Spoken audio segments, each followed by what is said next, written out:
Chapter 1916. There's something that I don't know how to tell you.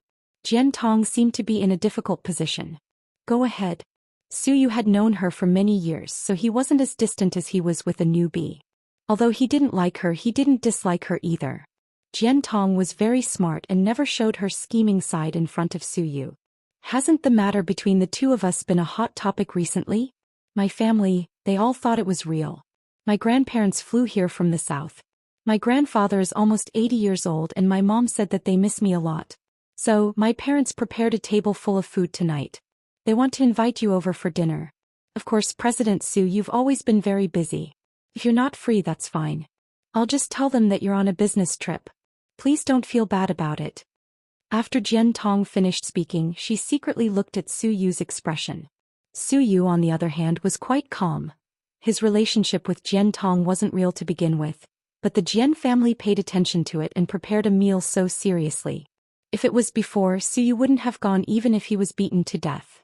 However, when he heard that Jian Tong's grandparents flew here from the south, he knew that it wasn't easy.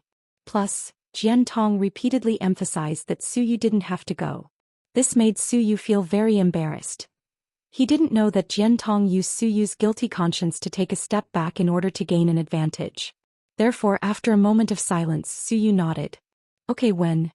Tonight at 8:30 p.m. at my house. Jian Tong was overjoyed. Hey, I got it. I'm busy now, I'll pick you up later. Thank you, President Su.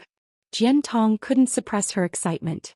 It wasn't easy for her to catch up with the twins and Huamin when they weren't home. She was determined to pursue Su Yu. As long as she could climb into Su Yu's bed, her status would be stable.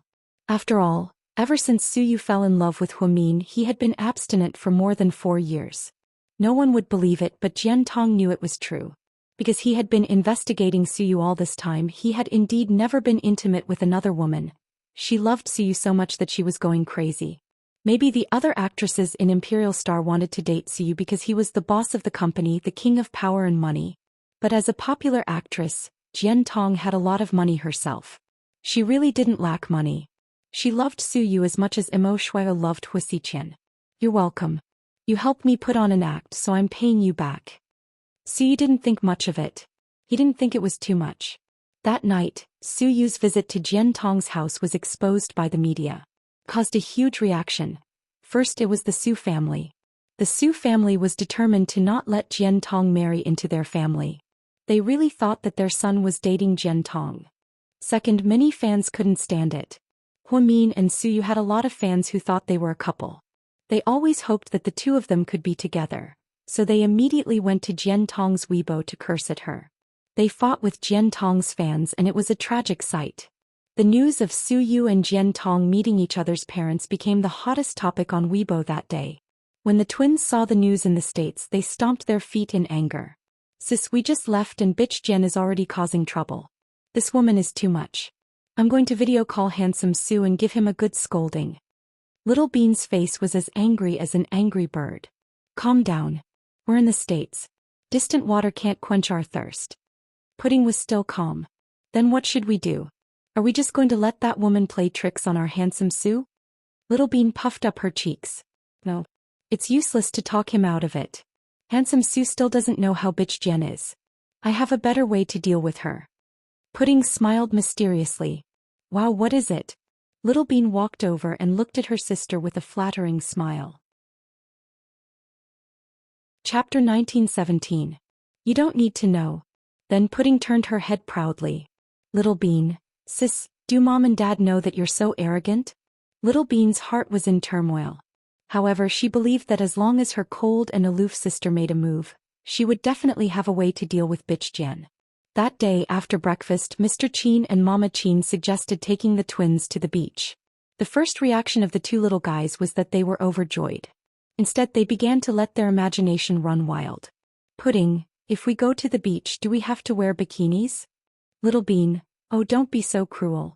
I've been eating meat for the past few days. It's not good to wear a bikini. Huamin, Qin Chu, nieces, you're thinking too much.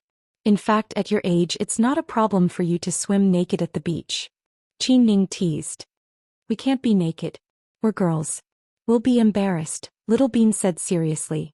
Auntie, are you going too? Pudding didn't know what she was thinking.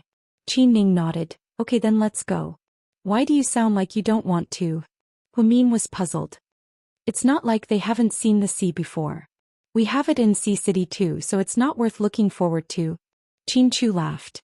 Then the whole family got dressed and went to the swimsuits. Although Humin was young, he was very conservative. The swimsuit he brought was very conservative. It didn't show his back, stomach, or thighs. Whoa. Sis-in-law, is this really a swimsuit? Ning was surprised. Yes. Humin was a little embarrassed. I thought it was a long dress. It's too long. You're the one who wears it the most on the beach. At my age, I don't want to compare myself to you young people. Huh. Humin covered his face awkwardly. Ning looked at her in disbelief. Sister-in-law, how old are you? You're not even 30 yet. You're still in your prime. Then she turned back to look at Chu. Brother, please advise my sister-in-law. Who would wear so much to swim at the beach? This isn't even a bikini. As long as your sister-in-law likes it. Plus, it's good that you don't reveal too much. After all, it's mine, Mr. Chen said proudly. Ning, you two are really husband and wife. I've lost you. Let's go, niece. Auntie will take you out to have fun. Then Ning ignored Chu and Humin and ran out of the room with her nieces. Mama Chen pushed Mr. Chen's wheelchair to the beach as well. As soon as Ning and the twins arrived at the beach, they began to lie and play with each other. The bodyguards followed him in all sorts of ways, afraid that an accident would happen. Chu and Humin walked hand in hand along the coastline. Humin stepped on the soft white sand. Above his head was the warm blue sky and white clouds. It was still winter in Sea City, and the temperature was -20 degrees Celsius at night. However, in Hawaii it was spring and flowers were blooming. The contrast was very pleasing. Tomorrow we'll go to Disneyland as a family, Chu said. Humin nodded happily. After we come back from Disneyland, Ning will take them to New York to see my uncle. Because Chu's uncle was so busy, they hadn't seen him yet. He was running around like a flying man. Aren't we going to visit your uncle too? Humin was surprised. We're not in a hurry. I'll take you to a place first. Chu turned his head and looked at Humin affectionately. Chapter 1918. Where? Take a guess. Don't play mysterious with me again. Humin pushed Chu. The two were flirting by the beach. At this moment, Humin suddenly felt that life was so peaceful. Her family was there, her daughter was there, and her husband was playing with her. This was the happiest moment in a person's life. On the other side, Ning teased her niece. Pudding, are your parents also so lovey-dovey at home? How old are they? Why are they still holding hands? Auntie, a single dog like you can't understand this kind of sweetness. Single dog? Ning wanted to refute but found herself speechless. Auntie, you're so old. Have you never been in a relationship? Pudding took the opportunity to ask. I've been in a relationship, but it didn't work out. Wow, tell us about it. Must be interesting. Pudding came up with a swimming ring around her neck. Her belly was sticking out and she looked extremely cute. You two are still young. Don't talk about love all the time. You're precocious. Sorry, we have the IQ of a 12-year-old, Pudding answered matter-of-factly. Auntie, have you slept with your first boyfriend? Pudding continued to ask boldly. Pudding, can you not be so scary? Ning almost vomited blood. Seeing that it was time, Pudding lowered her head and dialed a number. Hey Pudding. Handsome Sue, what are you doing? It's 6 in the morning. I'm not up yet. Suyu's voice sounded a little lazy. Handsome Sue, where are you sleeping? Pudding immediately leaned over and poked her head out. At my house of course, Suyu replied amused. Are you alone at home? Pudding bit her lip and asked. What are you talking about? Uncle Sue doesn't even have a dog. Are there ghosts in the house? Skid. Humph. Pudding seemed to be satisfied. Wow, you guys are at the beach. The weather is so blue. Suyu looked at the blue sky and ocean behind the twins. Yeah, the weather is great today. So, Handsome Sue, do you want to come to the States? You can stay and eat at our place, Pudding said with a smile. You make it sound like I'm short of money. Little girl. Of course it's not that you lack money. Even if you have money you can't buy fun. Come and play with us. Let's have fun together. That's true. So do you want to come? I've checked the flight schedule. There's a flight tonight and you'll arrive at noon tomorrow. I don't think so. I still have a lot of work to do. There are a lot of things to do at the end of the year. It's not nice to go on vacation at this time. Suyu certainly didn't want to lie to a child, so he declined. Hey handsome Su, wait a minute, I need to pee. Auntie, can you give me my phone? Don't hang up, I'll be right back. With that, Pudding threw the phone back to Qin Ning and ran away. Pudding, why did you give me your phone? Qin Ning was also confused. I haven't talked to handsome Su yet. Little Bean tried to grab the phone. However, Pudding dragged her away. Don't go, dummy. I'm creating an opportunity for Auntie and handsome Su. Little Bean, I'm so impressed. You can even do that. Don't you think Auntie is wearing a sexy outfit today? Pudding smiled wickedly. Chapter 1919. If I knew handsome Su would video call her, I would have persuaded Auntie to go skinny dipping. Little Bean was even more perverted. Why don't you try and see if Auntie will break our legs? Pudding rolled her eyes at her. That's true. Then Little Bean turned around and saw Qin Ning wearing a dark yellow bikini. He had a great figure. Qin Ning worked out all year round, so her body was the golden ratio. Her breasts weren't too big, but they weren't small either. Plus, she had a beautiful face and a pure and beautiful aura. Normal men wouldn't be able to resist her. The problem was, it was really awkward to give the phone to the two of them. Suyu was still in bed, his eyes still hazy with sleep. Qin Ning, on the other hand, was having fun and was dripping wet. Qin Zhaozhao must have picked this moment on purpose. Hi? Qin Ning was embarrassed. She couldn't just hang up, so she could only force herself to greet Suyu. Good morning.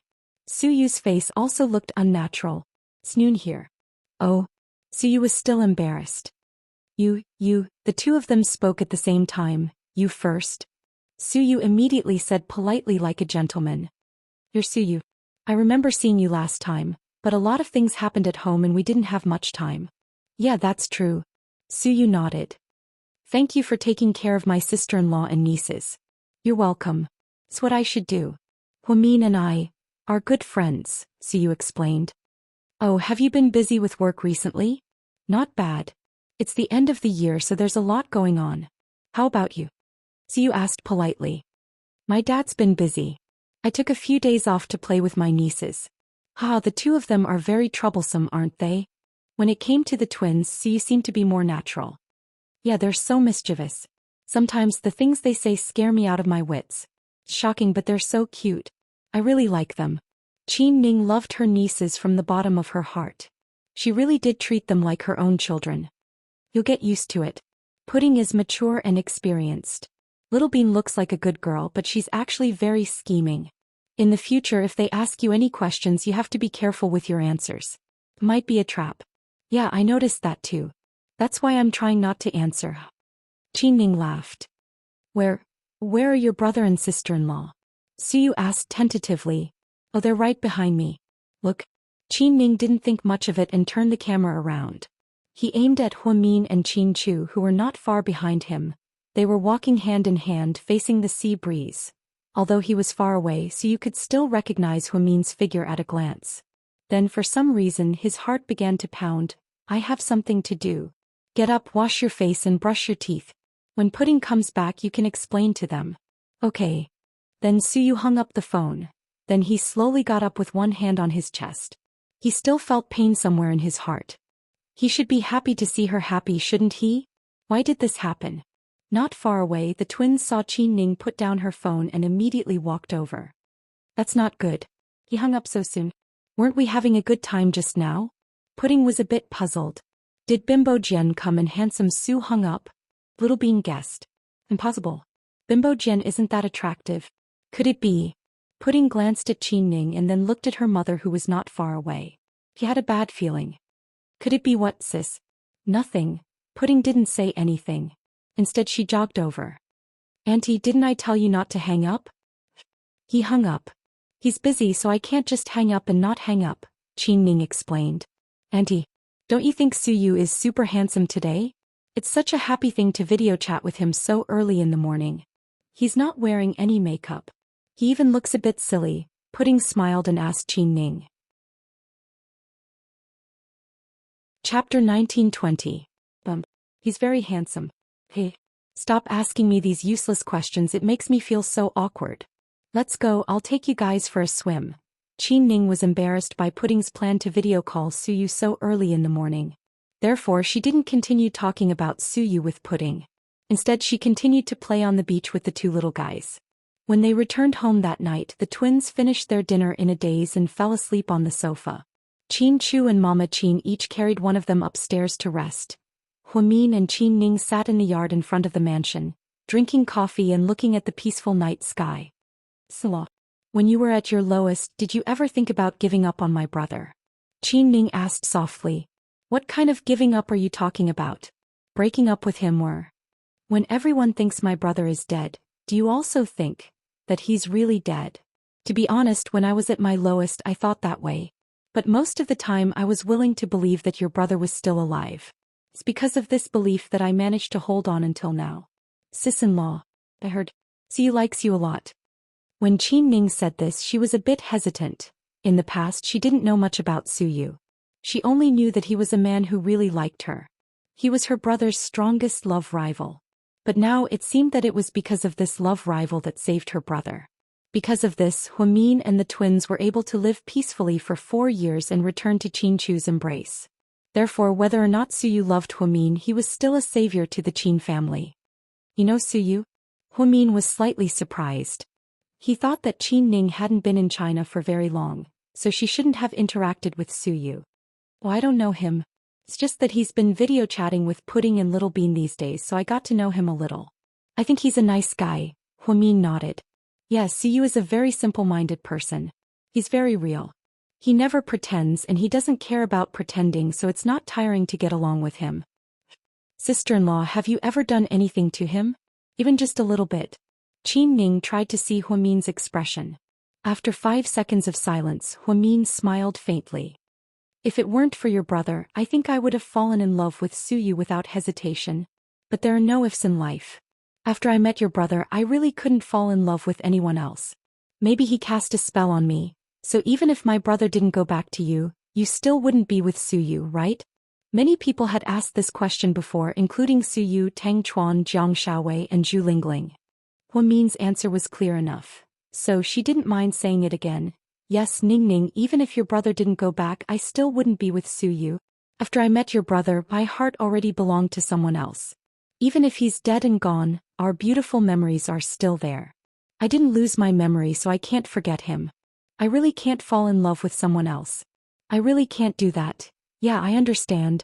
Sister-in-law, you're just like my brother. You're both infatuated. Qin Ning sincerely admired Huamin. That's why we're the most suitable people in the world. Huamin smiled. Then he looked at Qin Ning and said, Your brother. The past 4 years must have been very hard, right? My brother didn't tell you? Qin Ning was slightly surprised. Chapter 1921. I did, but you know how your brother is. He's very introverted. He only tells me the good news and not the bad news. He's afraid that I'll be sad, so he always avoids the important things and talks about the trivial things. But I can feel that he's been through a lot over the past 4 years. Although it's been hard for me, I still have so many friends and family around me. He knows that I'm pregnant, but he can't go back. He must be very sad. No one in this world could truly empathize with what Qin Chu was going through, but Huamin could still imagine what it must have been like for Qin Chu. She didn't even dare to imagine what kind of life Mr. Qin had been living for the past 4 years. She was afraid that she wouldn't be able to take it. Huamin's words made Qin Ning fall silent for a while. It's okay. It's okay if you don't want to talk about it. Huamin could tell that Qin Ning was hesitant, so he comforted her. Salah. It's not that I don't want to talk about it, but my brother doesn't want me to. He definitely doesn't want to tell you. In the past 4 years, my brother hasn't said much and spent most of his time alone. Before and after those painful surgeries, he had to look at pictures of you and the babies. There's one picture of you that I don't know if you still remember it. It's a picture of you in high school with a ponytail and a short skirt.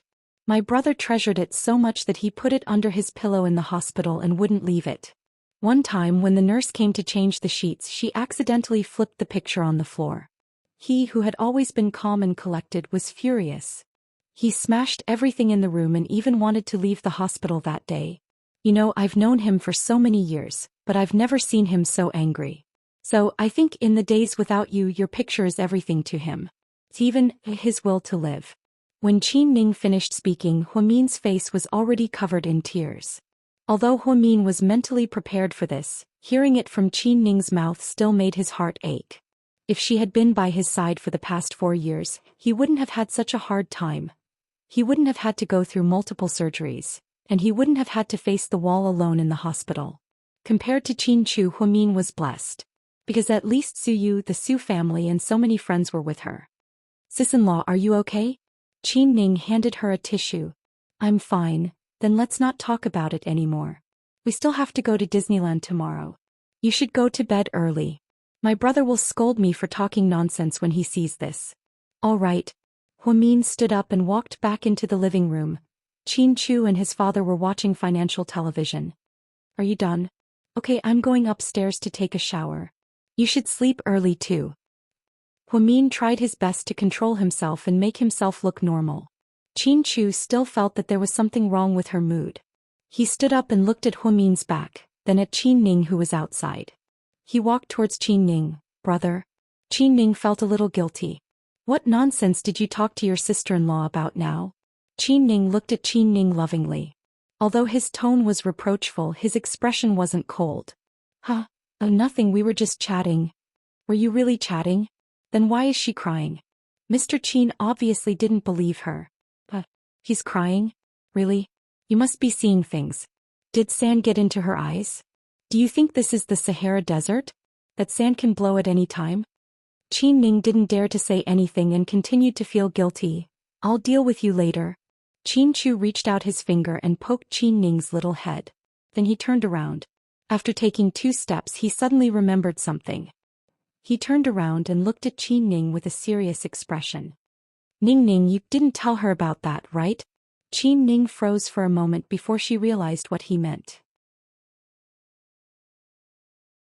Chapter 1922. Qin Ning immediately shook her head. No, big brother. Do I look like someone who doesn't know her place? I'd rather die than say anything about that. Okay, that's good. Qin Chu nodded in relief and turned to go upstairs. When Qin Chu went upstairs, Huamin had already showered and was lying in bed with a fashion magazine in her hand. Did you see the kids? Huamin nodded. Yeah, they're already asleep. Maybe they're tired from playing too much today. Okay, we don't have to get up too early tomorrow. Let them sleep well. We can go to Disney anytime. You decide. Huamin didn't seem to be in a good mood. Qin Chu took off his white short-sleeved shirt, revealing his bronzed skin. His six-pack was so perfect that it made people drool. He walked over, sat on the bed and put his arm around Huamin's shoulder, letting her lean on his chest. What? Seducing me? Huamin looked at him, amused. Seducing you? You surrendered with one kiss. Qin Chu looked down and laughed at her. Egomaniac. How about we try it? Qin Chu teased her on purpose. He loved to see Huamin turn into a shy little girl and act coquettishly in his arms. In front of him, Huamian would never be the arrogant and calm goddess she used to be. She would always be the innocent and simple little girl he had loved for years. Honey. Huamin turned around and put her arms around Qin Chu's neck, her voice softening. What? Do you want it? Qin Chu teased her on purpose. Can't we have a nice chat? Yes, let's talk after we do it, okay? No. Then let's talk first, then we'll do it. Huamin, why did it feel like Mr. Qin had completely tricked her after all these twists and turns? She had a high IQ, but when it came to Qin Chu, she immediately turned into a dumb little girl. Honey. Be serious, I have something to say. Go ahead, honey. Qin Chu looked at her gently. Honey, you've had a harder time than me these past 4 years, right? No, I'm fine in the States. Mom and Dad are here and so are Uncle and Ning Ning.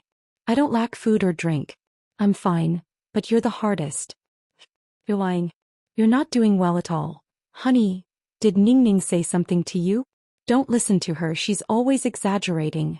Qin Chu didn't want Huamin to worry, so he tried his best to cover it up.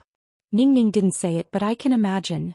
Actually, everyone saw how hard it was for me to take care of Ning Ning, but no one saw how hard it was for you. No matter how bad it was for me, I had so many people to take care of me and I was protected by the Su family. But you had to overcome the pain, go through multiple surgeries and endure the loneliness of missing us. It's okay, it's all in the past. Honey, aren't you fine now? Chin-Chu, you're an idiot. Hua-min burst into tears. Yes, I'm an idiot, but my wife is a genius. Chin-Chu held Hua-min in his arms and comforted him carefully. Mr. Chin, from now on I won't allow you to be so strong. Even if you're a man, there will be times when you're tired. I just want you to share your happiness and sadness with me.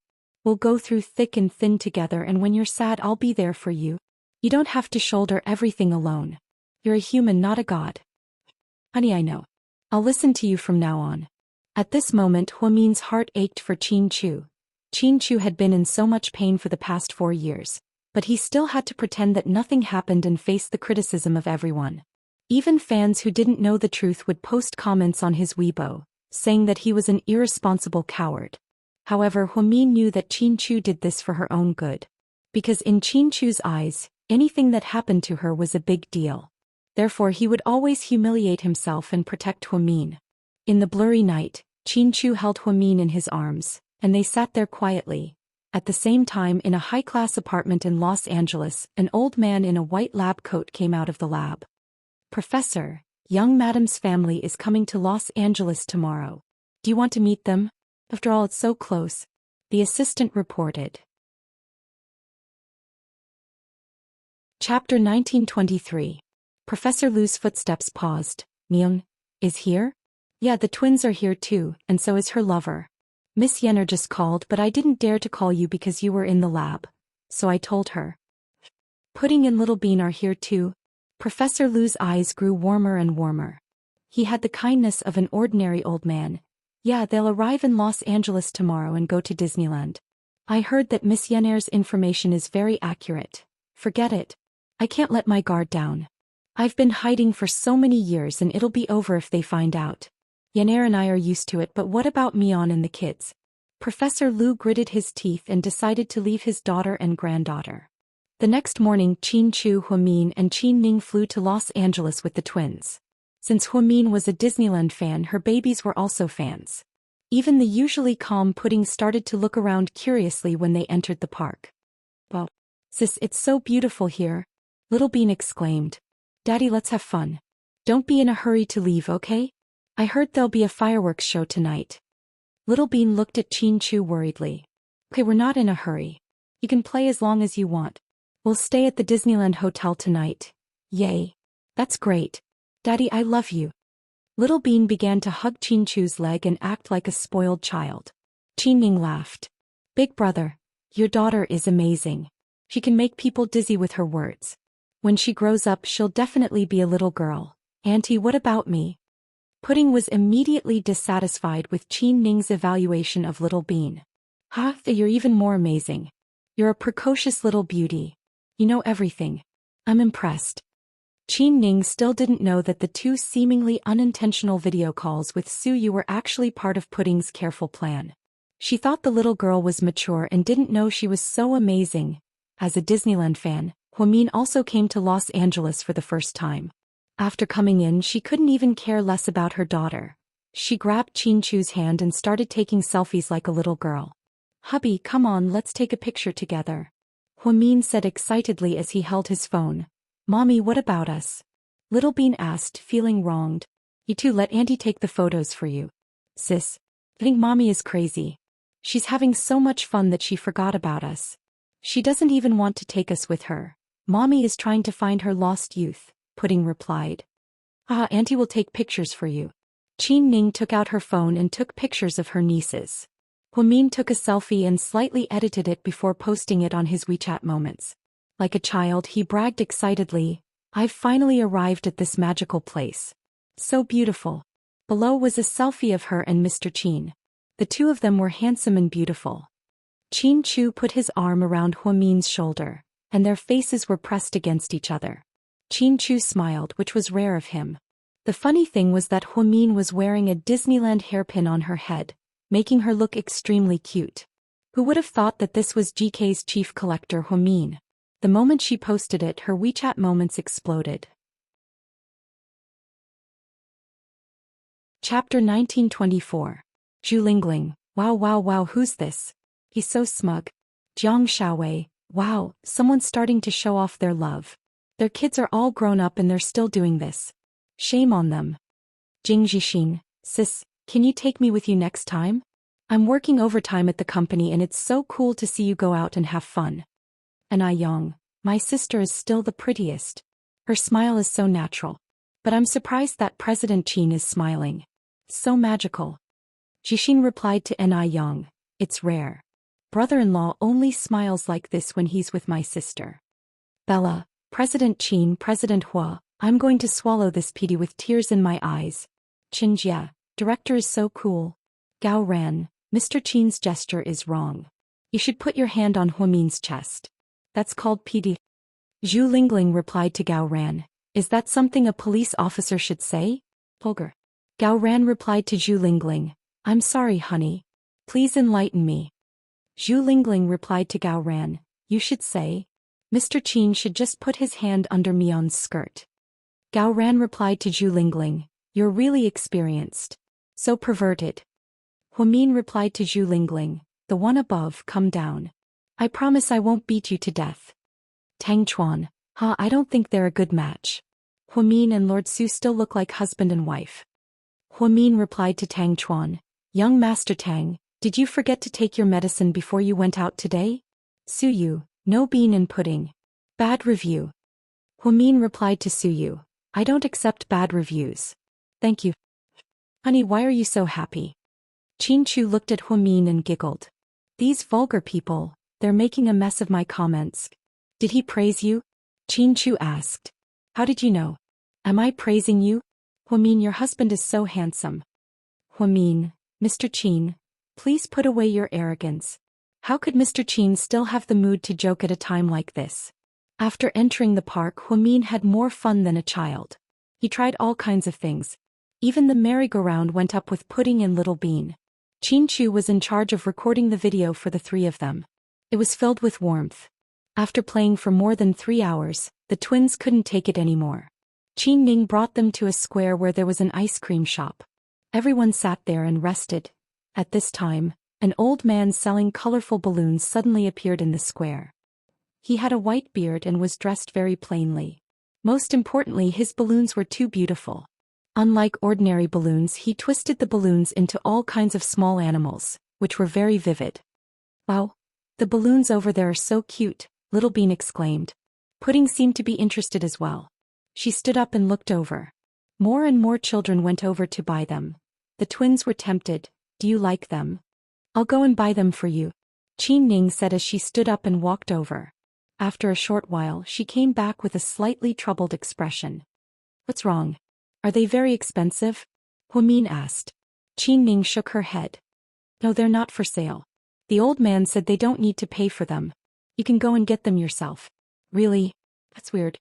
Huamin was slightly surprised. Wow, that old man is giving them to us for free. So generous. I think I want the one in the shape of a deer. Then I'll give it to Big Brother Xiaolu.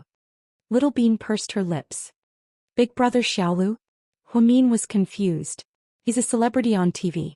She fell in love with him after watching a reality show, Pudding explained helplessly. Huamin was speechless. Honey, what should we do? Huamin didn't know what to do and turned to look at Qin Chu. Qin Chu frowned slightly. Could it be a trap? We should be careful. Chapter 1925. Qin Ning thought about her brother's words and shook her head. Big brother, I don't think so. I checked the old man and he didn't even have any pockets. The security at Disneyland is very strict, so there's no way he would have a weapon. Plus, we have bodyguards, so we should be fine in broad daylight. Qin Chu didn't say anything, but his expression showed that he didn't want his daughters to go. Pudding turned around and walked up to Qin Chu. She hugged his neck and said, Daddy, I think that old man isn't a bad guy. Pudding, bad guys don't write the word bad on their faces. There's also a word called fake in this world. Qin Chu patiently explained to his daughters. I know, but I feel like the old man's eyes are very loving and kind. I want to see him. Pudding rarely asked for anything. This was the first time she begged her dad like this. Qin Chu didn't have the heart to refuse.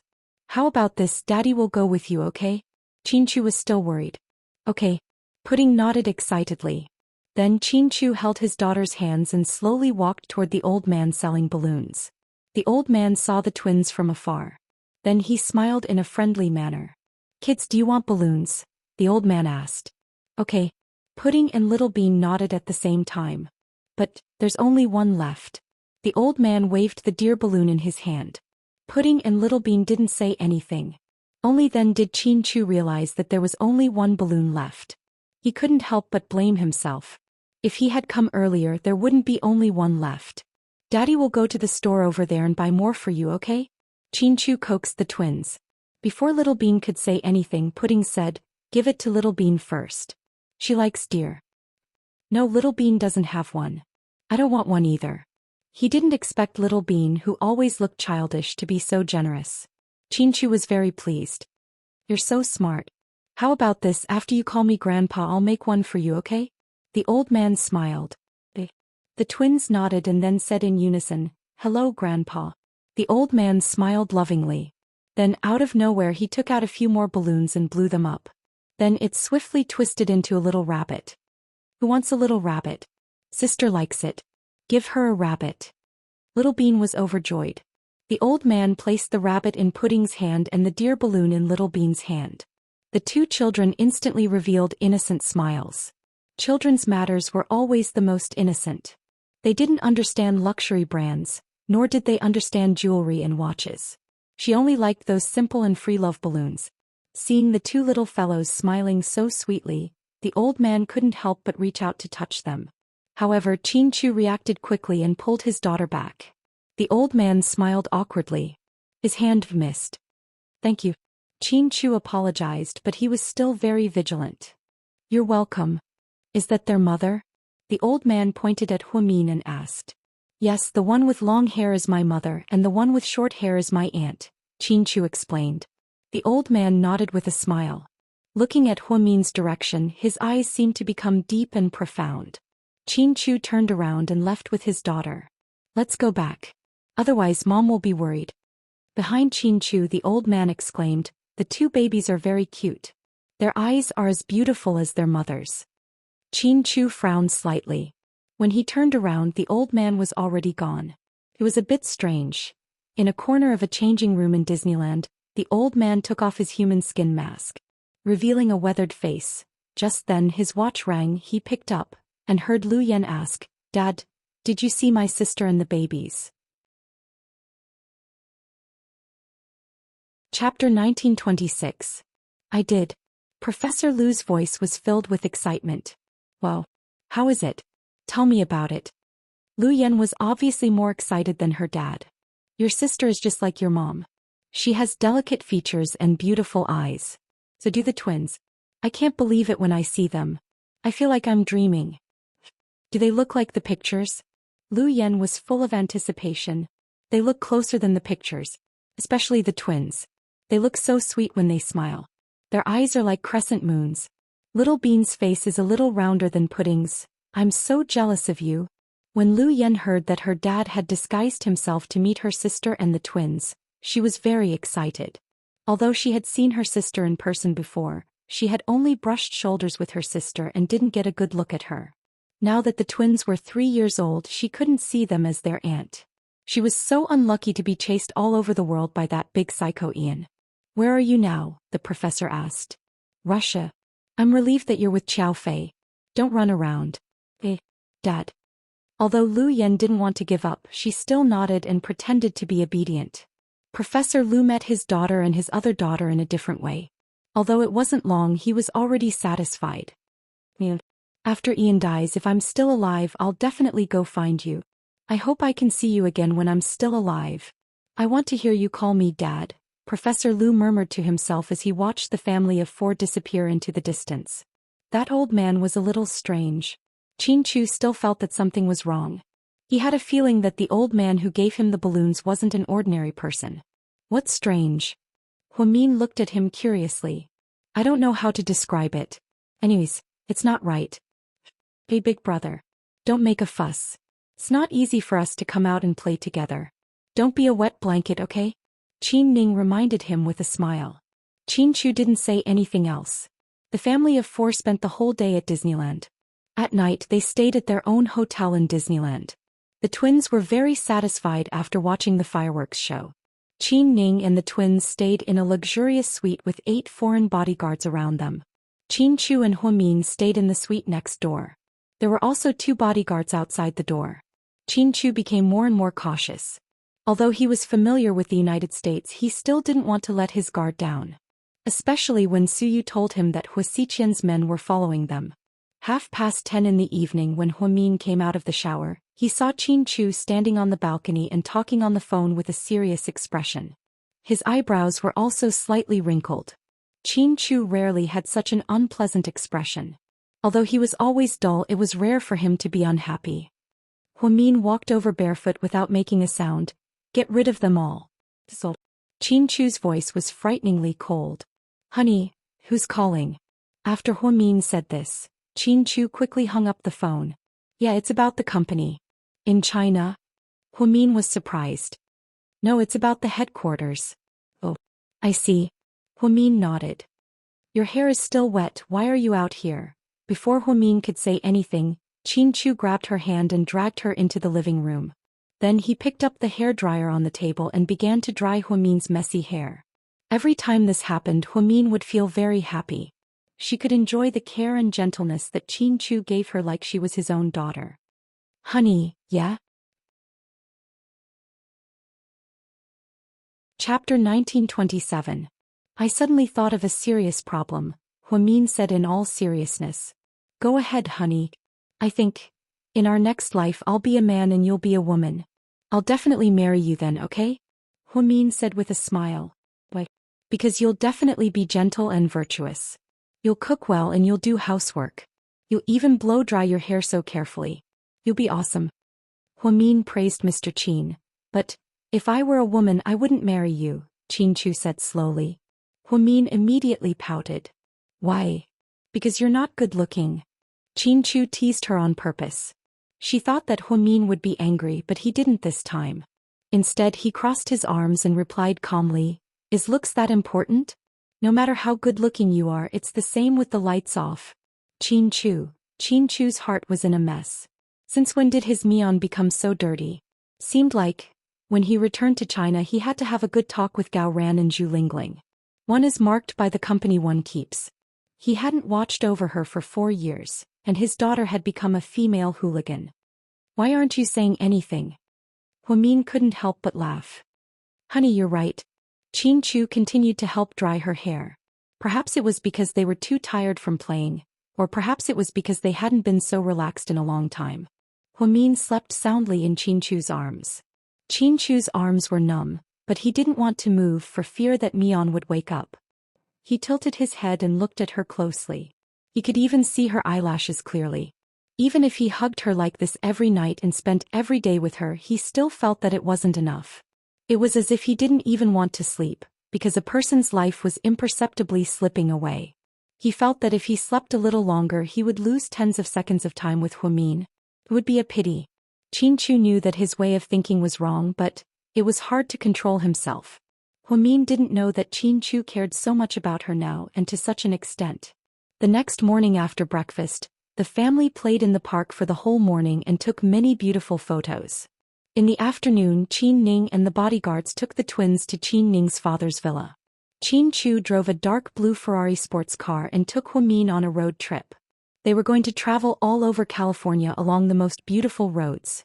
Along the way, Huamin was as excited as a child, looking at the beautiful scenery on the road. Actually, the scenery in the United States was not as varied as that in China. But every time you go to a place you feel different.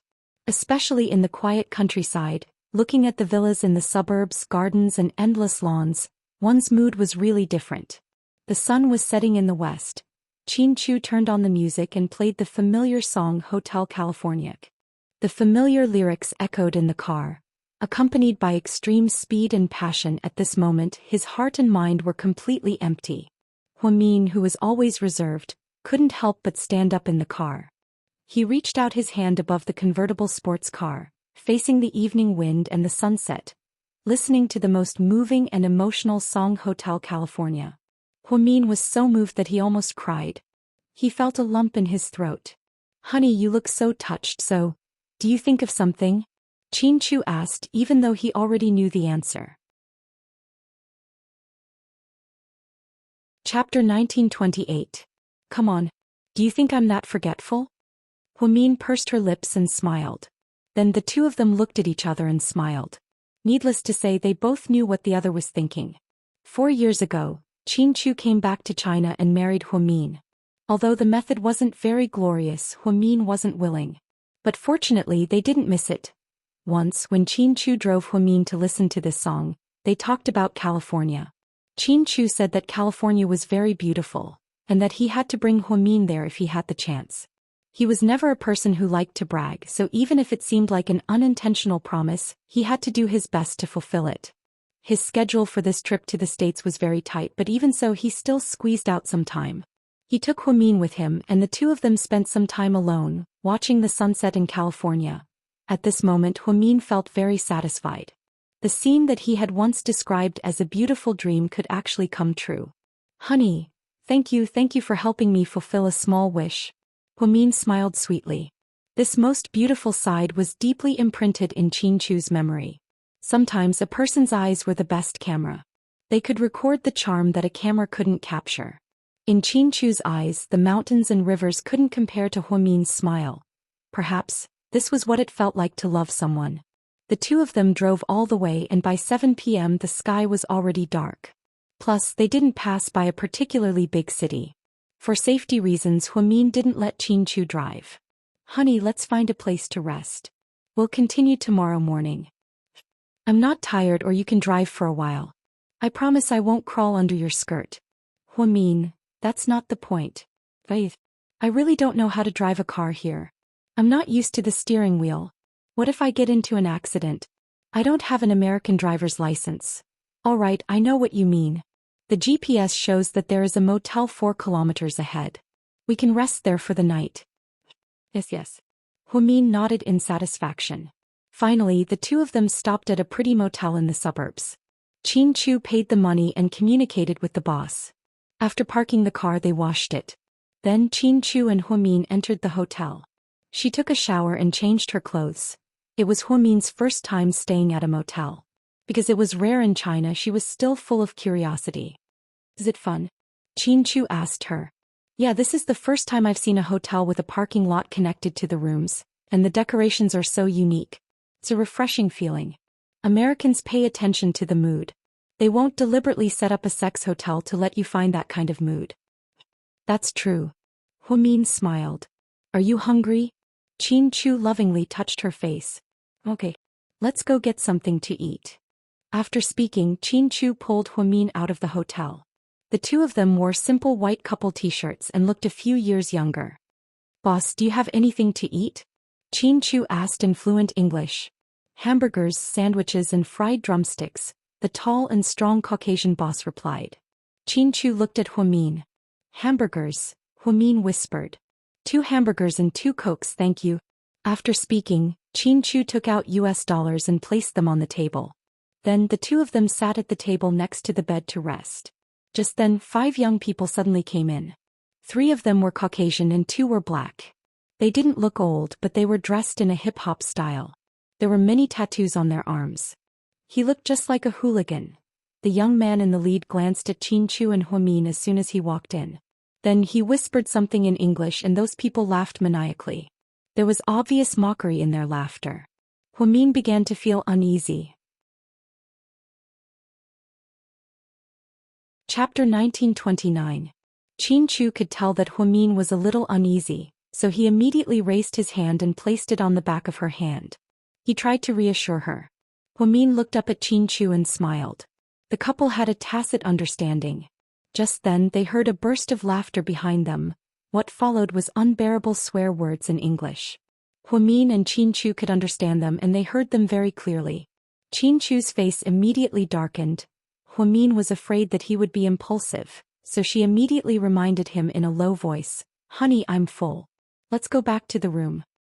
Huamin was abroad, so it was better to avoid unnecessary trouble. Plus, they didn't have bodyguards with them and the other party had 5 tall and strong people. A wise man knew better than to fight when the odds were against him. Although they had only eaten half a hamburger, Huamin said that she was full. She grabbed Qin Chu's hand and got up to leave. She wanted to go back to the room to avoid this boring mess. Qin Chu seemed to understand Huamin's intention. In order to reassure his wife, he wasn't very happy. However, he still listened to Huamin and got up to follow her back. When they passed by those people, suddenly one of the hooligans stretched out his leg to trip Huamin and he cursed, "Bitch." This word completely angered Qin Chu. He turned around and let go of Huamin's hand. He punched the blonde white guy who stretched out his leg to trip Huamin. With a loud bang, the punch landed heavily and there was a cry of pain. Because of the impact of the fist, the young man fell from the stool to the ground. He fell hard. Then his colleagues all stood up and glared at Huamin and Qin Chu. "Honey, stand behind me. No, I want to be by your side. I don't want to be protected by you." Huamin was worried that Qin Chu's old leg injury would flare up again, so he was determined to stand in front of Qin Chu even if he was injured. Qin Chu lowered his head and coaxed Huamin affectionately. "Good boy, come behind me. Just give me a minute." "Honey." Huamin's face was filled with worry. "Trust your husband." Qin Chu looked at her tenderly. Finally, Huamin stopped being stubborn. He was also afraid that he would be a burden to Mr. Qin, so he obediently hid behind him. Although she was extremely unwilling and worried, she knew that Mr. Qin had his own pride. Sure enough, a few young men rushed up. The two black men were burly.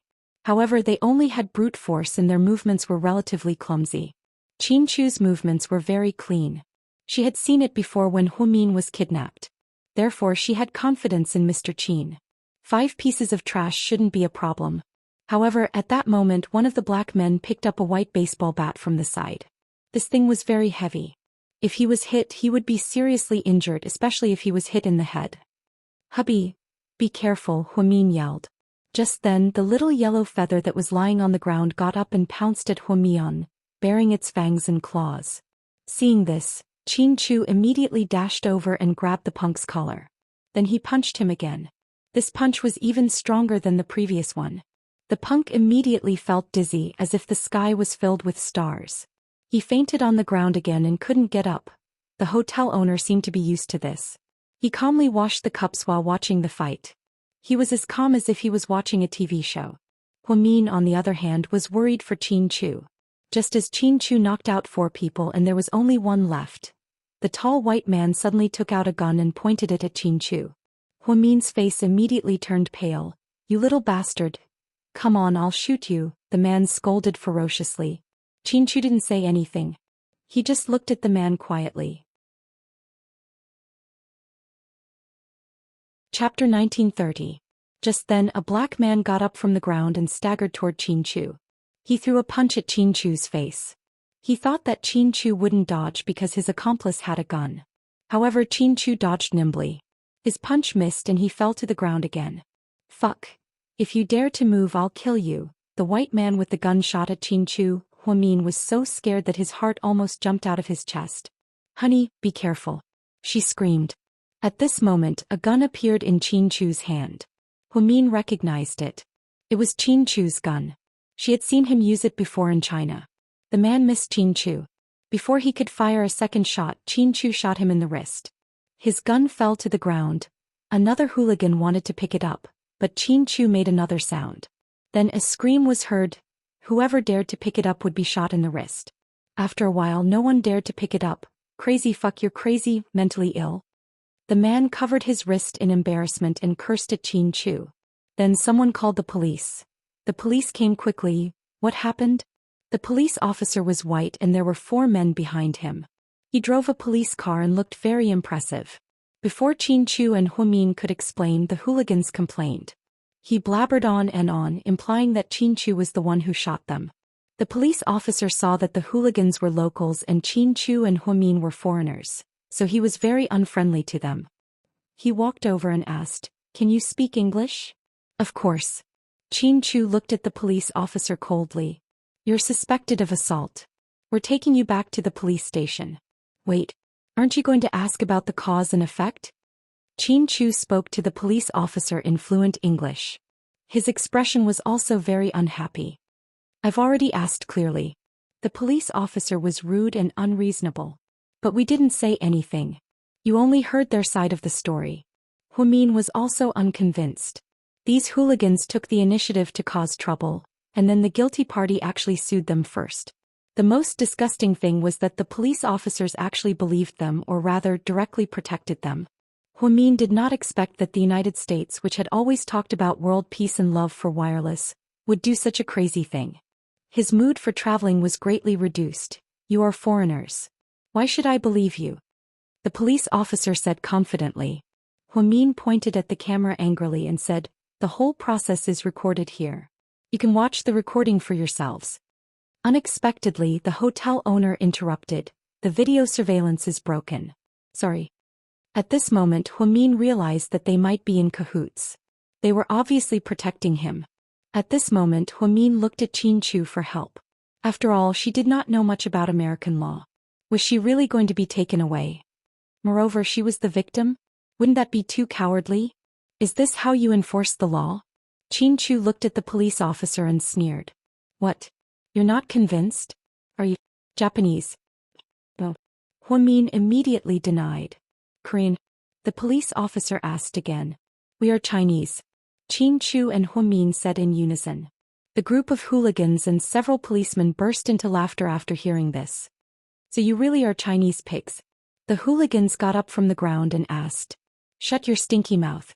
Qin Chu raised his gun and aimed again. The hooligans were so scared that they immediately hid behind the police. Officer, look, they are so rude. Men, take these two away. The police officer ordered, and his subordinates immediately rushed up. They impolitely pressed down on Qin Chu and Huamin's shoulders. Wait a minute. Qin Chu coldly said. Chapter 1931. At this moment, everyone looked at Qin Chu. I'm going to call my friend and ask him to come bail me out. Your friend? From China? The police officer's voice was full of mockery. You'll know when he's here. Qin Chu sneered. Officer, let him call. Maybe he can pay a high bail, one of his subordinates whispered.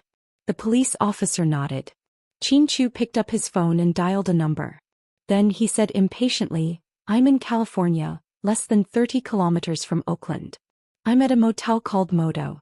The police want to detain me. Come bail me out. Detain you? Don't mess around. The man on the other end chuckled. I'm not messing around. I'll give you half an hour. I don't care if you take a helicopter or a private jet. So.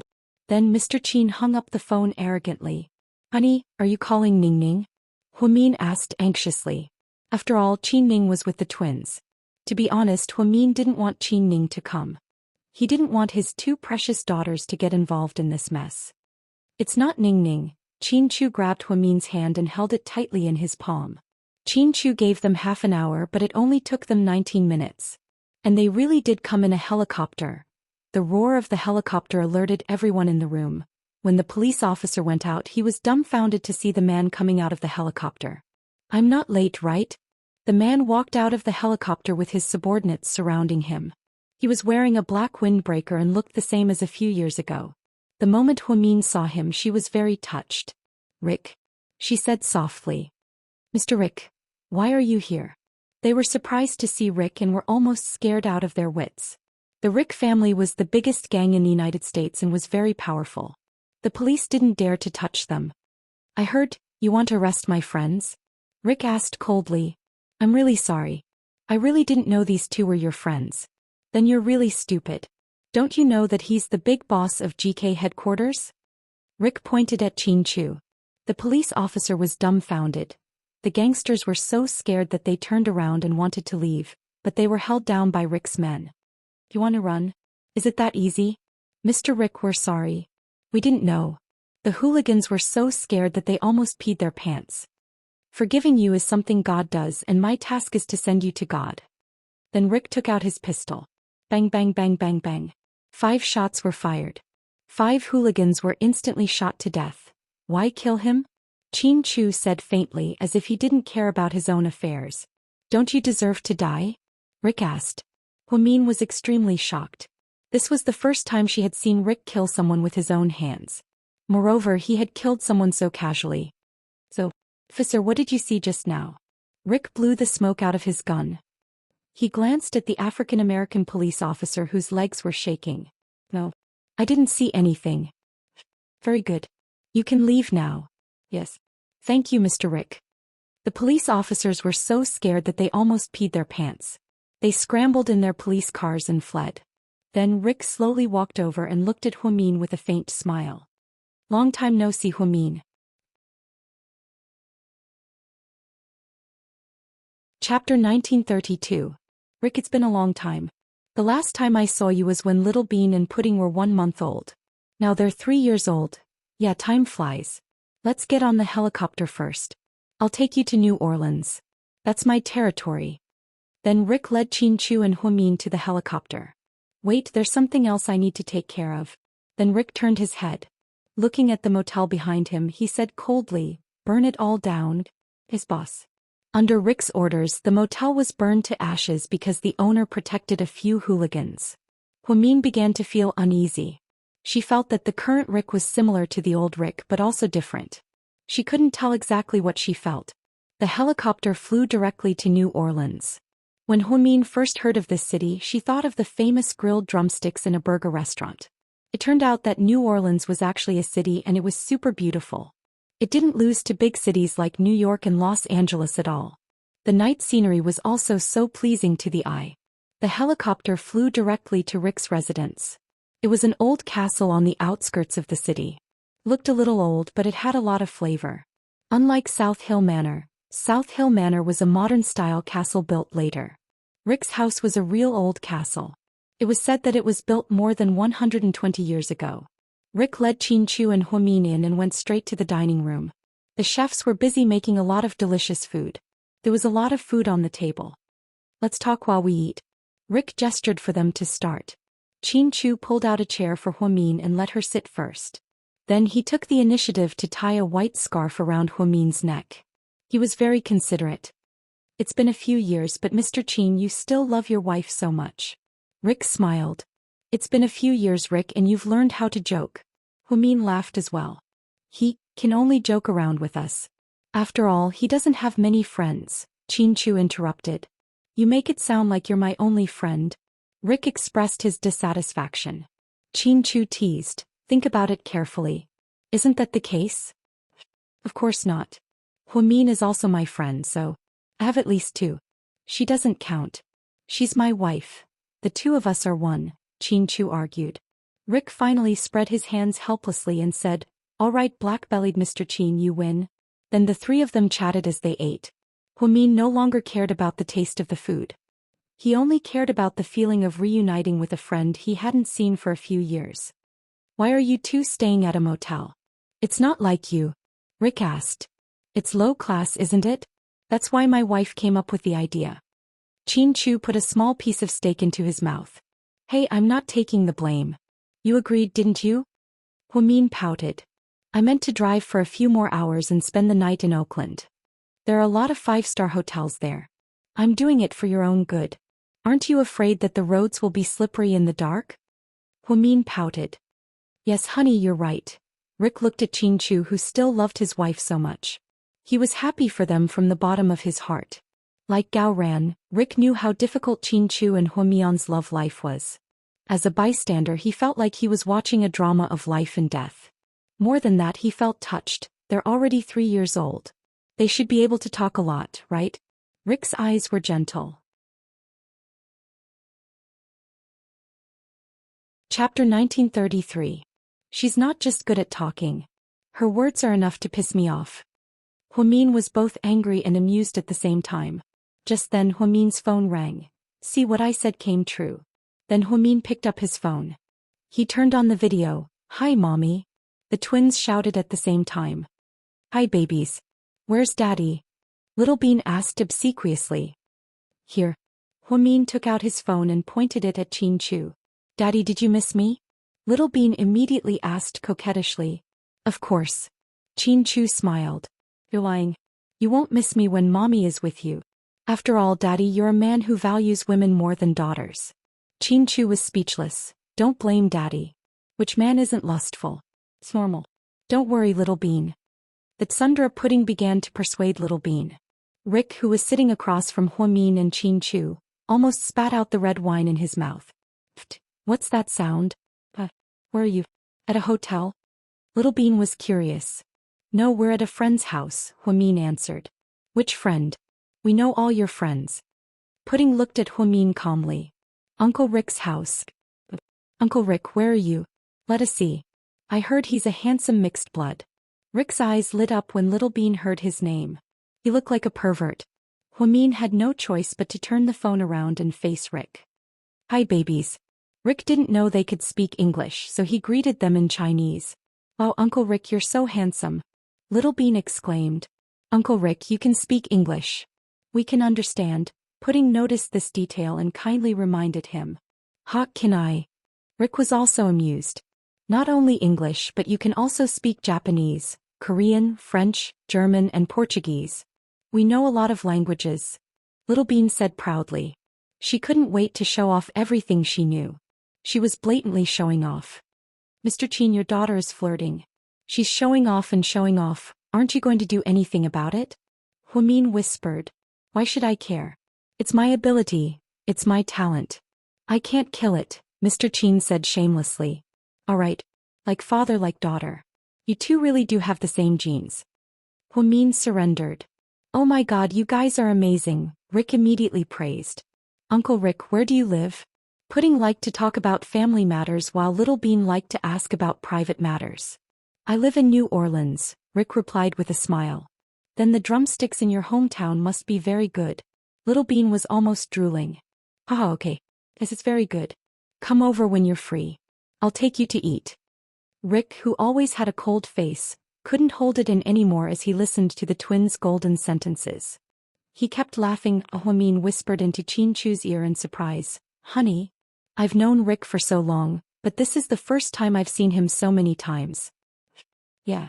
So, President Hua, your daughters are amazing. Chin Chu laughed. Hey, Uncle Rick, you have to keep your promise. Little Bean was excited. Of course. Then can you come and pick us up now? Rick, don't be nervous. I'm just kidding. Little Bean laughed. Rick, Uncle Rick, do you have a girlfriend? This time it was Pudding who wanted to know more. Chapter 1934. Ahem. Rick asked awkwardly. Sis, did you forget that Uncle Rick used to be in a relationship with Auntie Cece? Little Bean said. Huamin was so embarrassed that his cancer was about to explode. He didn't even dare to mention Cece's name because he was afraid that Rick would be sad. He didn't expect that his daughters would successfully trigger the landmine. Upon hearing Cece's name, Rick's expression changed slightly. Chin Chu immediately said, You don't have to talk to them. Just brush them off. Uncle doesn't have a girlfriend. Uncle is still young. There's no rush. Wrong. It's because you're young that you have to rush. Otherwise, when you get old and find a girlfriend, you won't be able to do anything and you won't be able to have many babies. What a pity. Little Bean lectured seriously. As for Rick, he was completely confused after hearing these words. Little Bean, this is the first time you're video chatting with Uncle Rick. Don't talk about such a deep topic. He won't be able to take it. The older sister scolded the younger sister. Nieces, you should go to bed. It's late. Chin Ning's friendly voice came from behind. Hey Auntie. I'll say one last thing to Uncle Rick. Little Bean stuck out her tongue. Uncle Rick, what kind of girls do you like? Little Bean asked. Rick, is this a hard question to answer? No, I don't know what kind of girls I like. Rick was completely confused. Uncle Rick, when are you coming to China to visit us? I'll take you to Oxan's ramen. Little Bean smiled sweetly. Chin Chu and Huamin were both speechless. The two daughters were so shameless when they saw a handsome guy that they even brought up the ramen restaurant that their parents used when they were young. Oh. When I get back, I'll take you guys to eat noodles. Rick was overjoyed by the twins teasing. All right, let's not talk about it anymore. Bye-bye, Daddy and Mommy. We love you. Bye. After saying goodbye to Huamin and Chin Chu, the twins immediately hung up. So, the main topic of this video call is Uncle Rick. Seems like we have to take a step back. Chin Chu was jealous. The feeling of being ignored by her daughters was really unpleasant. It's normal. Whenever I video call Suyu at home, it's as if I don't exist. Huamin seemed to be used to it. Do they always talk like this? Rick asked. Huamin nodded and so did Qin Chu. That's too scary. You two didn't give birth to a baby, it's a demon, Rick said exaggeratedly. Huamin nodded in agreement. I think so too. They just have high IQ and EQ. There's no need to make such a big fuss. Qin Chu looked calm. After the video call, the twins handed over their phones obediently. Then Qin Ning helped them change into their nightgowns and prepared to take a shower and sleep. Auntie, Pudding called out. Did you see that Rick in the video call just now? Yeah. Is he your daddy's friend? I've seen him a few times before. Qin Ning seemed to be familiar with Rick. Do you think Uncle Rick is more handsome or Uncle Suyu is more handsome? Pudding asked in all seriousness. Why do you always ask such weird questions? Qin Ning was speechless. She didn't know if she was overthinking it, but she kept hearing the word Suyug around her recently. Andy, choose one. Which one do you think is more handsome? Little Bean asked. Chapter 1935. Little brat. You're always giving me a hard time. Hey, I'll just say one. Rick is more handsome. After all, he's a mixed-blood handsome guy. Am I right? Qin Ning said helplessly. In the end she gave a random answer. Nonsense. Our handsome Sue is more handsome, okay? Little Bean couldn't take it anymore. Ha, you still remember your handsome Sue? I thought you guys forgot about Uncle Suyu after seeing Uncle Rick. Qin Ning stuck out her tongue and made faces at her nieces. How is that possible? We're nostalgic people. Although Uncle Rick is handsome, he's still not as handsome as our handsome Sue. Auntie, you're not telling the truth, Little Bean emphasized. Hey, you're right, Little Bean. Then tell me again, who's more handsome? Little Bean asked with her hands on her hips. Qin Ning nodded helplessly and said, yeah, Suyu is more handsome. Which part is more handsome? Little Bean asked. Handsome in every way. Can you tell me more? Don't be so perfunctory. Let me think. Ha, Suyu's eyes are more charming. Is that okay? Yeah, I'm satisfied. I'll let you go. Little Bean nodded in satisfaction. Qin Ning glanced at Little Bean who was playing with her phone. Little Bean, can we go take a shower and sleep now? Okay, after I send this video, Little Bean said calmly. What video? Qin Ning was confused. I just recorded a short video of you and sent it to Handsome Sue. What? Qin Ning was dumbfounded. Did it have to be so awkward? What did she just say? Oh my god. Little Bean, are you trying to push your auntie to the brink? It's so embarrassing. Qin Ning covered her face and wanted to die. It was impossible to guard against this. What's so awkward about it? Handsome Sue will be happy to see it. Isn't it good to have a beauty compliment you? Plus, I don't think I'm pushing you to the brink. I think I'm creating an opportunity for you. What opportunity? Qin Ning was still confused. You'll know in the future. Then Pudding put down her phone and glanced at Little Bean. You did a good job just now. You've recorded everything. Let's see what Handsome Sue says later. So, how are you going to thank me for doing so well? Little Bean asked Pudding. I won't tell Mom that you secretly ate donuts in the morning. Little Bean, seeing the two little guys leave the room and walk towards the bathroom, Qin Ning's heart was about to break down. She finally realized that she couldn't treat them like babies at all. They didn't look like innocent and sweet babies at all. They were two black-bellied little bastards. Qin Zhao Zhao, Qin Mumu, let's talk. In the bathroom, the two little guys sat naked in the large bathtub. They were taking a comfortable bath. Qin Ning sat beside them on a small stool with a serious expression. Sure, what do you want to talk about? Pudding looked at Qin Ning calmly. Hey, do you have some kind of secret plan? Qin Ning narrowed her eyes at her two nieces and asked mysteriously. No, Little Bean immediately denied. Impossible. Why do I feel like you two are plotting against me, plotting against you? Pudding looked at Qin Ning innocently with her cute little eyes. Chapter 1936. Little Bean was wiping Pudding's back with a bath towel. The two sisters were full of love. Yeah. Why do I feel like you're trying to set me up with Suyu? Qin Ning asked awkwardly. In fact, she shouldn't talk about this topic with kids. After all, it was too adult. But if she didn't talk about it, Qin Ning was afraid that her niece would sell her out one day. Auntie, you just realized it? You're so slow.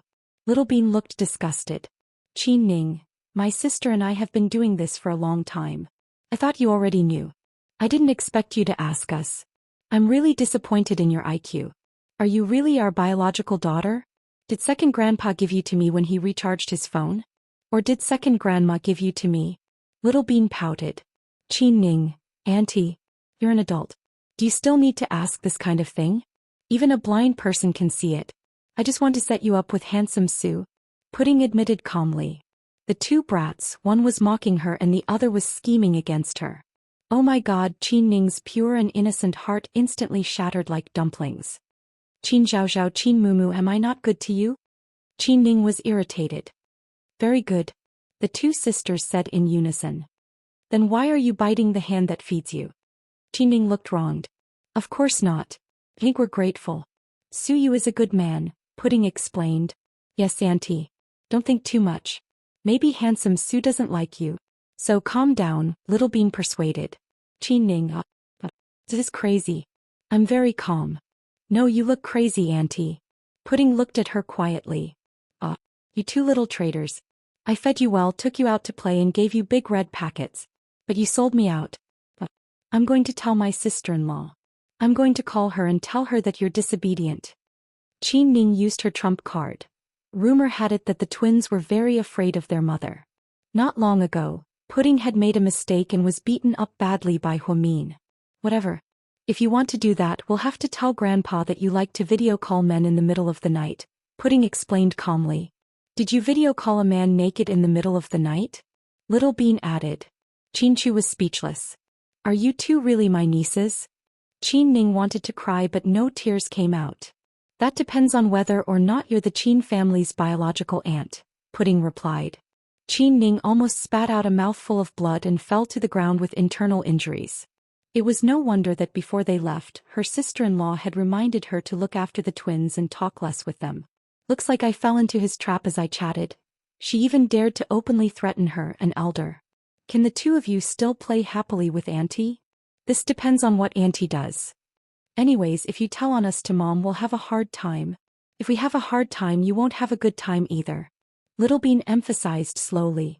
Little Bean, how can you scare Auntie? She's an elder after all, Pudding lectured Little Bean seriously. Ning nodded and gave Pudding a thumbs up in agreement. However, when she heard Pudding's next sentence, she almost frothed at the mouth. Chapter 1937. If we're going to do it, we have to be ruthless. It's not enough to scare her. We have to find a way to kill her. Ning felt as if she had been struck by lightning. Crack. Hey, you win. I won't tell my sister-in-law and you can't talk nonsense to my dad. Ning's father, who was Chu's second uncle, loved the twins very much. He spoiled them to the max and the twins were very good at coaxing people. If the two of them were really talking nonsense, then she would really be dead. Deal. Pudding reached out and slapped Ning's hand. Then she asked in all seriousness, so, what do you think about us setting you up with Suyu? Here we go again. Ning was speechless. Tell us, at least let us know what you think. Little Bean stuck out her tongue and smiled at Ning. To be honest, I don't think so. Can you two stop messing around? How can Suyu and I be together? Why not? Pudding asked. Do you think you're not pretty enough for handsome Sue? Little Bean interrupted. I've always thought I'm pretty. I don't think I'm not good enough for anyone.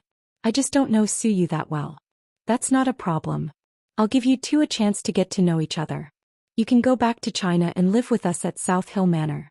As long as you're with us, you'll see him a lot because handsome Sue comes to visit us every week. He treats us to good food and takes us to golf. How can I do that? I have a job at the headquarters. Didn't your dad tell you that Auntie is the CEO of GK's headquarters in the United States? What does that have to do with anything? There's GK in China too, and it's also our family's business. My mom is the president, so you can continue to be the CEO. Little Bean made the appropriate arrangements and thought she was a genius. That's different. Plus, I grew up here and I like it here. All my good friends are here. Okay, you won't understand. Hurry up and take a shower. You'll go to bed soon. Ning felt like the more she talked to her nieces, the more likely she would be tricked. Therefore, he decided to end the topic. Ning turned around and went to get towels for the twins. Little Bean asked her sister nervously, "Do you think Auntie is interested in handsome Sue? Will the plan fail?" Take it slow. There's no rush. Auntie isn't that easy to deal with, Pudding replied. In China, the headquarters of Imperial Star Group, Su Yu had just walked out of the executive meeting when he received a video from Pudding. Initially he thought that the two little fellows were playing tricks on him. To his surprise, it was Pudding who had recorded Qinning, and it was a video of Qinning saying that he was handsome. Su Yu was completely baffled by her reaction. Just as he was about to call Pudding back to ask what was going on, he suddenly remembered that it should be night time in the United States. So he simply gave up on this idea. New Orleans Huamin, Qin Chu and Rick finished their dinner. After sitting for a while, they prepared to go to the guest room to rest. While Qin Chu was taking a shower, Huamin suddenly thought of something and went downstairs. Rick was still working on his laptop. Rick, yeah. Rick turned around and glanced at Huamin. In the past 3 years, you haven't contacted Cece, right? Huamin slowly asked. Yeah, I haven't. Rick's eyes changed slightly and he nodded. A few days before I came, I saw her at the company. Cece, she's already back in China, Huamin continued. Just then she noticed a subtle reaction on Rick's face. Chapter 1938. Really? She's back? Rick was obviously not confident when he talked about Cece. It was as if there were a lot of things in his eyes. Have you really forgotten her? Huamin asked. So what if I haven't forgotten her? Rick smiled bitterly. I think my sixth sense has always been quite accurate. I'm good at reading people. I always felt that you liked Cece a lot. You're right, I like Cece a lot. Rick's eyes only showed a rare gentleness when he said Cece's name. Huamin didn't say anything, but you can't do whatever you want in a relationship just because you like her. There are a lot of things in between, for example. Huamin frowned slightly as he looked at Rick. Her identity, Rick said slowly. You don't like her background? Huamin found it unbelievable. No, I don't like myself. Cece is a good girl from a normal family, but I'm not. After he said this, he immediately looked at Huamin and continued. Qin Chu told you what I do for a living, right? The biggest gang in America, Huamin explained calmly. Yes.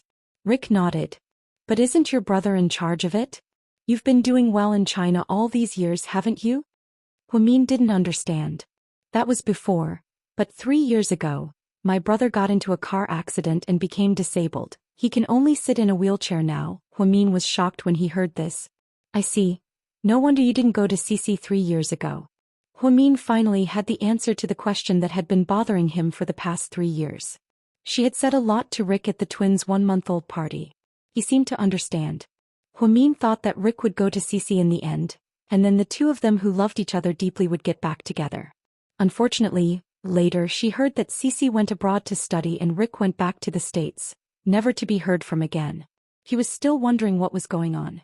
How could Rick suddenly leave under such circumstances? It turned out that something so big had happened to the clan. Rick sighed slightly and continued. 3 years ago, I left your house and wanted to go find Cece immediately. But at that time the family sent me the news that my brother was in a car accident. I didn't care about anything else and came back here to take care of him, but he still hasn't recovered. He's basically a cripple now. And in the family I'm the only one who can take care of him. I can't watch the family business that my parents built be eaten away by others. That would be a waste of my brother's efforts all these years. So, Rick paused for a moment. So now that you've inherited your brother's position, you're truly the godfather of the mafia. Thinking about this time, Rick seemed to have a strong murderous aura when he walked down from the helicopter. Then he shot the hooligan to death without even blinking. It seemed that he had killed a lot of people in the past few years. You're right. I don't think I can give Cece happiness right now, because I don't even know how long I'll live. Don't be so pessimistic. Huamin suddenly felt sorry for Rick. This man looked so cold, but he hid everything in his heart. Huamin, I've killed a lot of people. Whether they deserved to die or not, they died because of me. I can't turn back now. I can't choose my family background, but Cece still has. She's just an ordinary girl who graduated from university, went abroad to study, got a job when she came back, found a boyfriend who loves her, got married, had children, and lived a peaceful and happy life. But I can't give her any of these seemingly ordinary things. So, Rick, you actually love her very much. You're doing this for her own good? Huamin asked.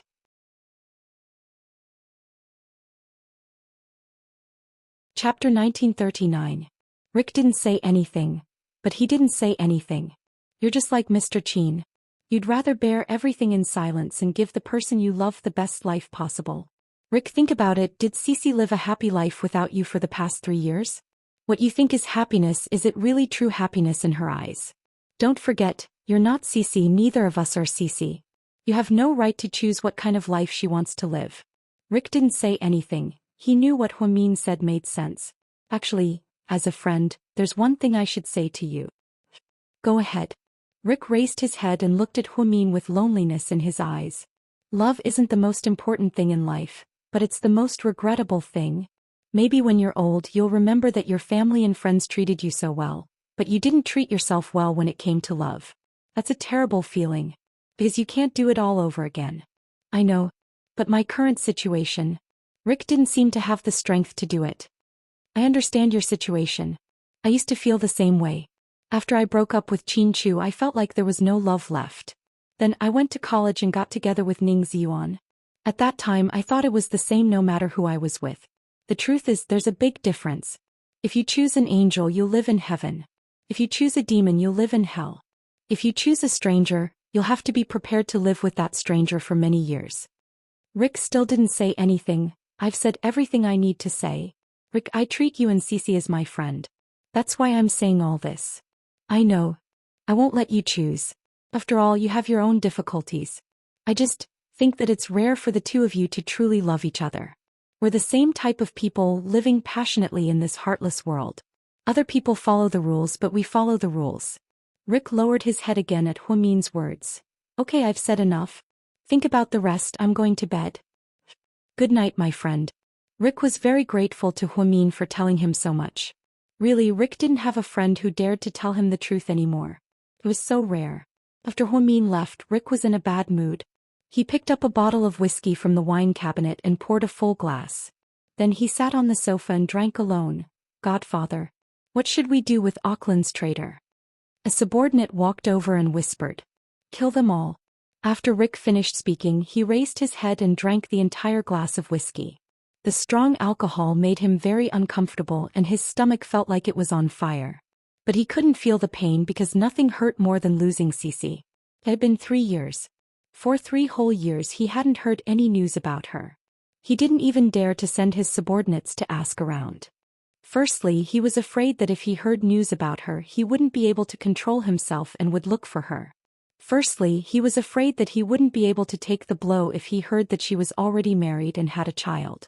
Just now, when he heard from Huamin that Cece had just returned to China and wasn't married yet, he was more or less glad. After all, Rick didn't know how he would face Cece if she got married. He took out his phone, unlocked it and opened WeChat. Then he gently clicked to add it. It was filled with Cece's photos. There were so many that it made his eyes dizzy.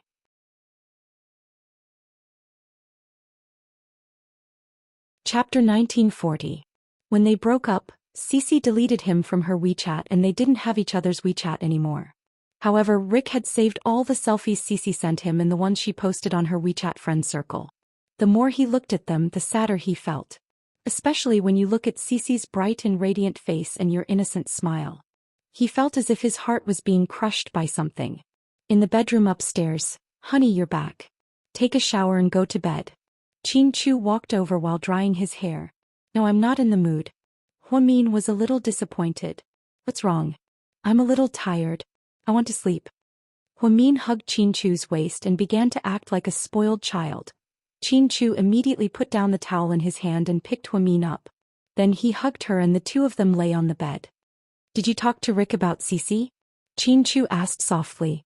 How did you know? You're amazing, Mr. Chin. Chin Chu could still see through Huamin's thoughts with one glance. If I didn't know you well, how could I have won your heart back then? Chin Chu smiled and patted Huamin's head. Honey, why can't so many people in love be together in this world?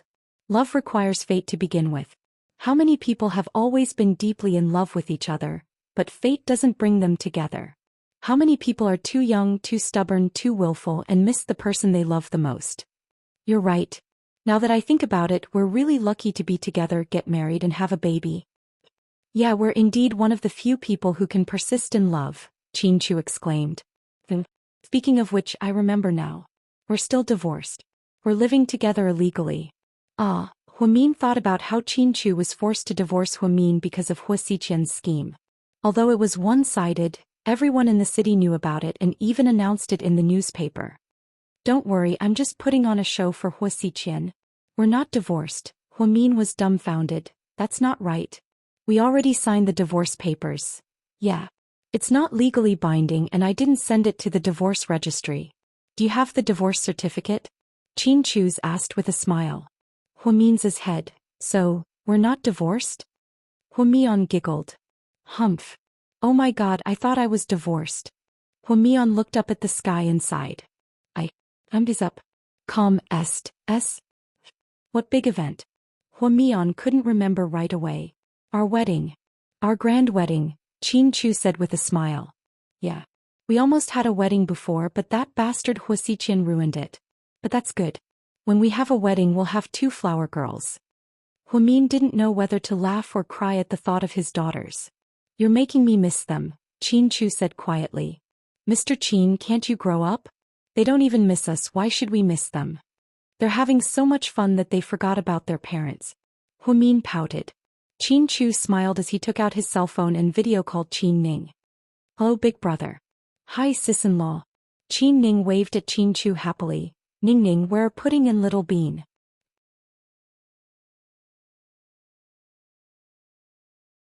Chapter 1941.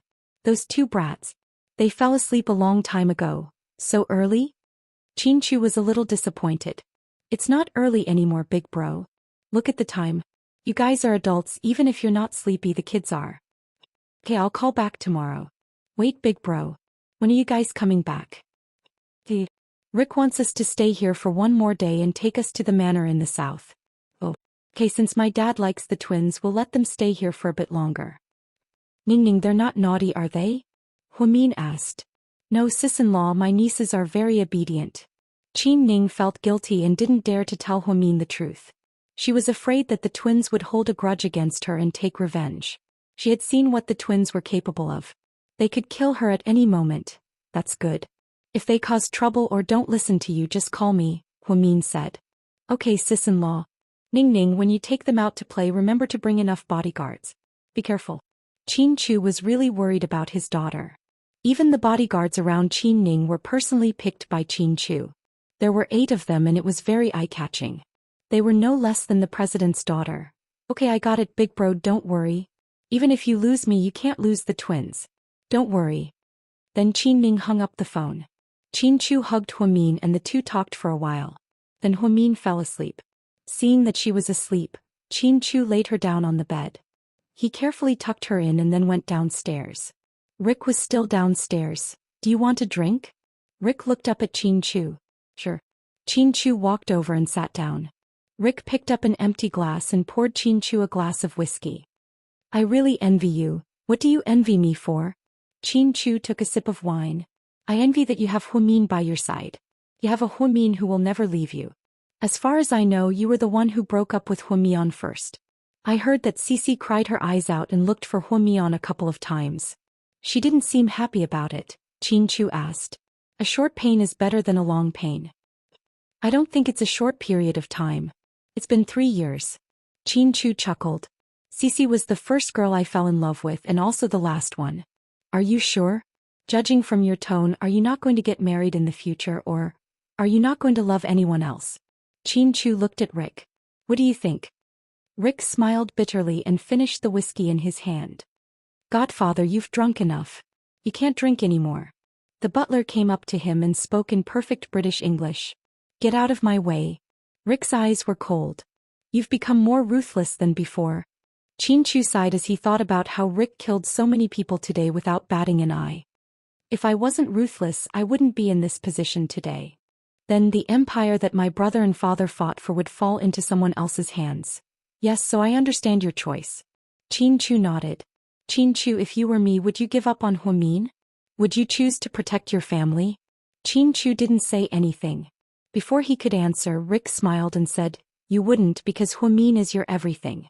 She's even more important than your life. You don't care about your family, your business, your career. In your heart, Huamin is enough, right? You're right, Chin Chu answered word by word. Just then Rick suddenly thought of something and asked, oh right about that thing. Does Huamin know about it?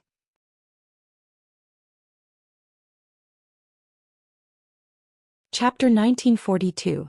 Chin Chu immediately knew what Rick was talking about. His eyes darkened slightly. I don't know yet. Then when are you going to tell her? Or, are you going to keep it a secret forever? The point is, can you keep it a secret forever? Huamin is so smart she'll find out sooner or later. I know, but it's not the right time to tell her yet.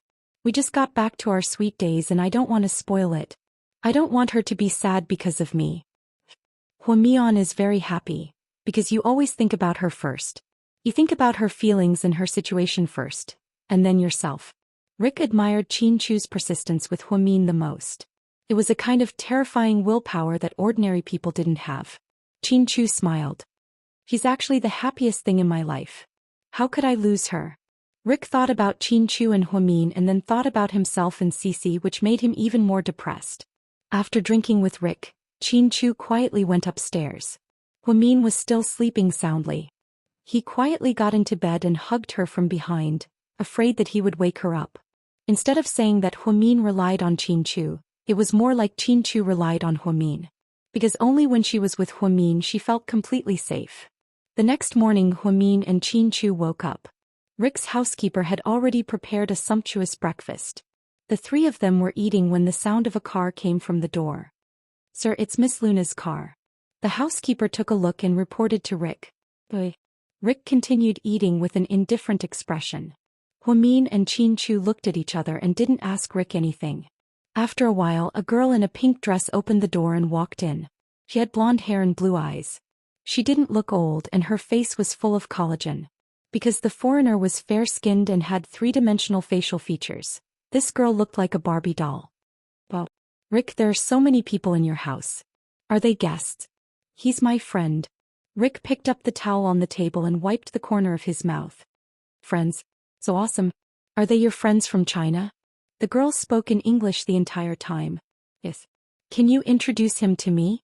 This is the first time I've seen your friends come to your house. The girl curiously sized up Huamin and Chin Chu, and then gave a friendly smile. Huamin responded with a smile. Rick seemed to be indifferent to the girl. But because the girl was too enthusiastic he could only get up helplessly. Then he introduced, my friends from China, Chin Chu and Huamin. Hi, nice to meet you. I'm Luna. Rick's fiancée. The girl introduced herself before Rick introduced himself. Fiancée? Okay Rick, why didn't you tell us? Huamin was surprised and then he looked at Rick and Chin Chu. Chin Chu obviously didn't know either and his face was full of confusion. Una, what are you talking about? Rick frowned slightly and it seemed like he was very dissatisfied with this girl. What? Am I wrong? The girl raised her chin and it seemed like she was provoking him. You're not my fiancé yet. So, please watch your words, don't scare my friends. I'll be your fiancé in the future. I heard what Dad said to you the other day. He wants us to get married. It's good for both my family and yours. You said you'd think about it too, humph. Chin Chu finally understood and he looked at Luna. You're from the Frank family.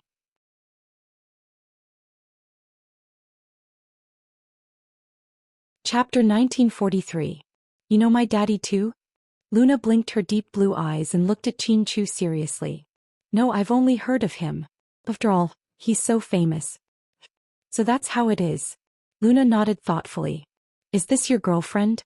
He's so cute like a China doll. She'd look even better in a cheongsam. Luna glanced at Huamin and said, no, she's my wife. You guys are married? Luna was surprised. Yeah, and the baby is 3 years old, Chin Chu replied proudly. Good. I'm so happy. Rick, let's hurry up. I want to give you a lot of babies in the future. Then the girl grabbed Rick's arm, trying to be more intimate. Rick dodged and the girl's hand missed, making her a bit embarrassed. Luna, you should go back. Your father will be worried about you. I'm not leaving. I'm safe here. Plus you have food and a place to stay. I haven't had enough fun yet. I don't have time to play with you. I have a lot of work to do. But I'm still staying. I want to bond with you. We're going to get married in the future. I didn't say I'm going to marry you. Remember that, Rick corrected her. But you told my daddy that you'd think about it. I was just brushing your daddy off. I was being polite, you know? Rick was speechless. I don't care. I took it seriously, Rick. I'm so hungry. I haven't had breakfast yet. Luna pursed her lips. There's some here. We're eating too. Let's eat together. Huamin was a bit embarrassed. You eat by yourself. We'll eat. Then Rick turned around and left. Chin-Chu and Huamin followed him out. The girl named Luna actually sat down and started eating slowly. When they walked out of the door, Huamin pulled Chin-Chu's sleeve in a low voice. Honey, who's this? What does her father do? Why does he want to marry Rick? She's the eldest daughter of the Frank family. Her father, Modo, is the boss of the biggest black market in Mexico. He controls a lot of things like prostitution, gambling, drugs, and the slave trade. Anyway, you can think of him as a mafia boss. No wonder. He's in the black market just like the Rick family. Yes, I heard from Rick that he has been working with the Frank family for the past 3 years, and the cooperation has been quite good. It seems that in order to further develop and build trust, Murdoch intends to marry his daughter to Rick. What does that mean? Huamian asked nervously. I don't know yet. I haven't asked him. What? I know. Huamin nodded. Why don't you guys have a round? Rick asked as he looked at them with 3 golf clubs in his hand. Inside a luxurious mansion in Los Angeles, ever since Qin Ning's father met the twins, he stopped going to work. As the chairman of the board of directors, he played with them at home every day. 1 minute he would play Chinese xiangqi and the next he would play xiangqi. Chairman Qin, you have a call? Qin Ning's assistant walked over with his phone. Who is it? Qin Chu's second uncle turned his head, slightly displeased.